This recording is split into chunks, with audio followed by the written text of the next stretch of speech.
Ito daw pong Senate Ethics Committee nakatakda daw pong dinggin ang anim na reklamo laban daw po sa mga senador ngayong Marso 18.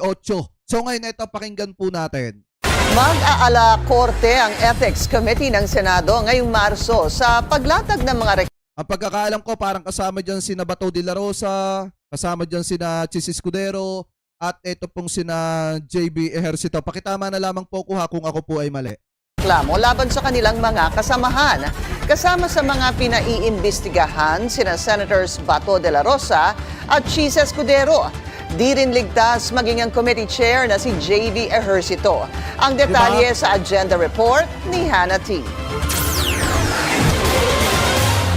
Nakatakdang upuan ng Senate Ethics Committee ang mga nakabimbing ethics complaint laban sa mga senador ngayong Marso.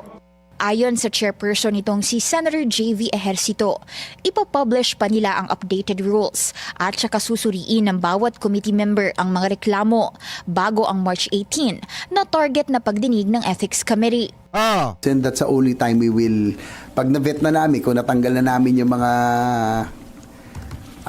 frivolous cases or complaints, then that's the only time we will inform those senators concerned. Anim na ethics complaint ang nakabinbin ngayon laban sa mga senador at hindi pa ito pinapangalanan lahat ni Ejercito para maiwasan umanong pagpiestahan sila. Posibleng closed door o executive session naman ang kanilang susunod na pagpupulong. Kasi it will be unfair naman kung halimbawa, I hope that the public will understand that Eto kasi ang problema, Senator JB Ejercito, kung ginagampanan mo lang sana ang trabaho mo, hindi ka dadating sa point na pati ikaw, na mismong chairman ng Senate Ethics Committee, mahaharap din sa reklamo.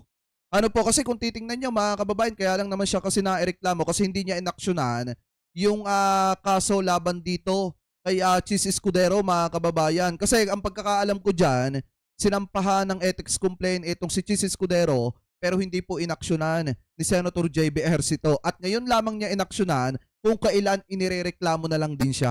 Ano po, anyway, tuloy pa natin. in case it will be dismissed, pero 'di ba? Damage will have been done. Ano pang aasahan ng taong bayan sa inyo? Natural, i-dismiss nyo yan kasi kayo yung magkakasama eh. Done already, kahit na in the end kung ma-dismiss man yung kaso, pero napagbiestahan na, 'di ba? Alam naman, especially this day and age of social media, napakabilis. It's really within seconds, no?